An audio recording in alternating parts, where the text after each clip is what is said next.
Добро пожаловать в мой канал. Pourquoi ce phénomène n'est-il pas rencontré chez d'autres constructeurs, comme Samsung? Émile Meunier, dont le cabinet d'avocats mène des actions de lobbying pour les acteurs de la transition écologique et solidaire, pose la question pour le compte de l'association Opalte à l'obsolescence programmée. Cette dernière attaque Apple France au pénal pour dénoncer le phénomène en question, le ralentissement de certains iPhones, juste au moment de la sortie d'un nouveau modèle. La plainte, déposée ce 27 décembre, fait écho à plusieurs poursuites engagées pour des motifs similaires, notamment aux États-Unis. L'élément déclencheur, des déclarations d'Apple, qui, la semaine passée, a reconnu, dans les grandes lignes, bridées, par le biais de mise à jour du système d'exploitation, les performances des iPhones équipés de batteries vieillissantes. Officiellement, il s'agit d'éviter les arrêts subis que pourrait provoquer une charge processeur trop importante pour une batterie ayant perdu en puissance. Obsolète, la firme américaine n'était pas allée si loin dans ses explications lorsqu'elle avait admis, en début d'année, l'existence de ce problème, presque totalement résolu, sur les iPhone 6 et 6S avec la mise à jour vers iOS 10.2.1. Elle avait en l'occurrence éludé le paramètre batterie, que John Paul a finalement mis en lumière la semaine passée.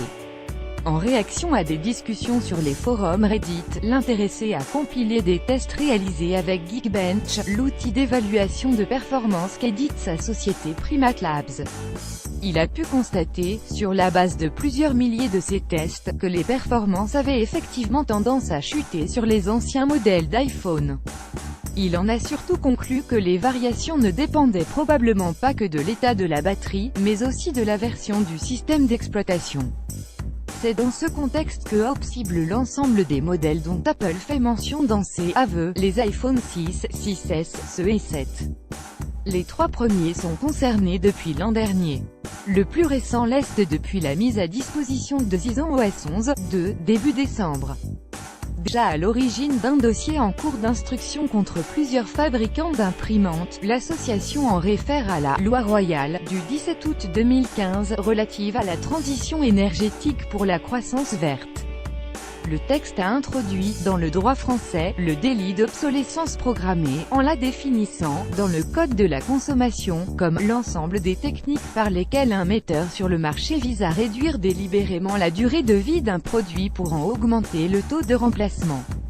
Le dit délit est punissable de 2 ans d'emprisonnement et d'une amende de 300 000 € pouvant être portée, de manière proportionnée aux avantages tirés du manquement, à 5% du chiffre d'affaires annuel moyen, calculé sur les 3 derniers chiffres d'affaires annuels connus à la date des faits.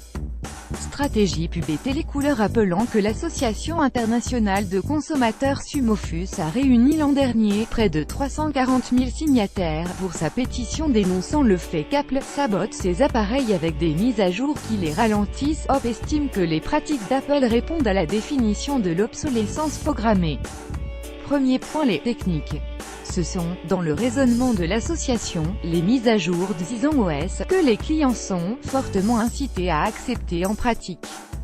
Qu'en est-il de la réduction délibérée de la durée de vie? Hop considère que le bridage des performances d'un appareil entre dans cette catégorie, en citant l'exemple d'une voiture qu'on limiterait subitement à 50 km/h ou d'une télécouleur qui passerait en noir et blanc.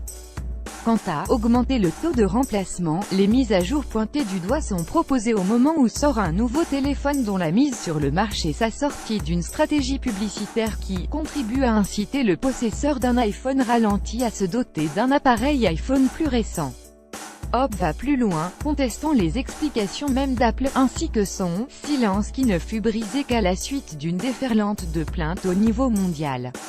Non sans se demander pourquoi le problème n'est pas rencontré sur d'autres marques de téléphones, elle suggère que les poursuites s'étendent à l'ensemble des iPhones vendus en France depuis la promulgation de la « Loi royale ». Crédit photo Philippe Guerrier, Net Média Europe.